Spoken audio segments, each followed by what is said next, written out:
ଆଉ ମୁନା ନା ହଁ ନୂଆ ବାହାଘର ଗଲା ନାଇଁ? ହଁ ନୂଆ ବାହାଘର ଦେଖୁଛୁ ତ ସଂସାରର ନିୟମ ଦିନେ ନା ଦିନେ ବାହା ହେବାକୁ ପଡିବ ସେଇଥିପାଇଁ ବାହା ହେଇ ପଇଲି ଆଉ କଣ କରିବା। କେତେ କଣ ଖର୍ଚ୍ଚ ହେଲା? 4 କଣ 1000? 4,000 ଆଜି କିଛି ହଉଛି 4 ଲକ୍ଷରେ ବାପ। ହେ ମୁଁ କଣ କହୁଥିଲି କି ହଁ ଏ ତମ ଶାଳି ଫାଳି ଅଛନ୍ତି ନା ନାହାନ୍ତି? ହଁ ଅଛନ୍ତି ଶାଳି ରହିବେନି କିନ୍ତୁ ଗୋଟେ ବାହାଘର ହବ ଗୋଟେ ଶାଳି ନଥିବ ଗୋଟେ ଭଲ ଲାଗିବ।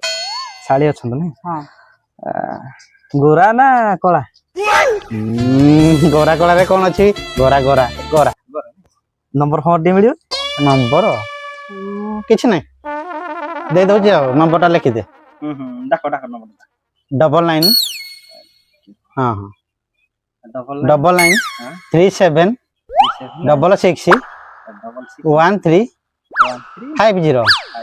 ହଁ ନା ନା କଲ୍ କରନା ଏବେ ସେଭ୍ କରିଦେଇଥା ମୁଁ ଗଲା ପରେ କଲ୍ଟା କରିଦେବୁ। ମୁଁ କାହିଁକି ନା ଗୋଟେ କହିବି ମୋର ଭଲ ସାଙ୍ଗ ଥିଲା ଆକାଶ ଥିଲା ସେ କଲ୍ କରିବ ତୁ କଥା ହେବୁ ଟିକେ ଆଉ ସେ ଆମର ମୋର କ୍ଲୋଜ୍ ବହୁତ ସାଙ୍ଗ। ଆଚ୍ଛା ମୁଁ ଯୋଉ ତା ନାଟା ବି ହଉ ଠିକ ଅଛି ସେଭ୍ କରିଦେ ପୂଜା। ହଉ ତାହେଲେ ମୁଁ ଗାଧେଇବାକୁ ବାହାରିଥିଲି ମୁଁ ଯାଉଛି ମୁଁ କରିଦେବି ଆକାଶ କଲ୍ କରିବ ସେ କଥା ହବ ଆଉ ଭଲ ସାଲରି କିଛି ନାହିଁ।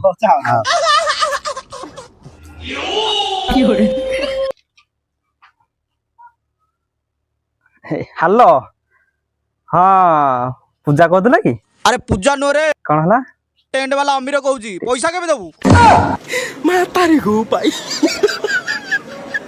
4 ଲକ୍ଷ ଖର୍ଚ୍ଚ କରି ମୁଁ ବାହାବି ପୁଣି ଶାଳି ନମ୍ବର ଦେବି ଟେଣ୍ଟ ବାଲା ନମ୍ବର ଦେଇଦେବି କଲ୍ କରିବ ସୁଜି ଜୀବନ ଯିବ।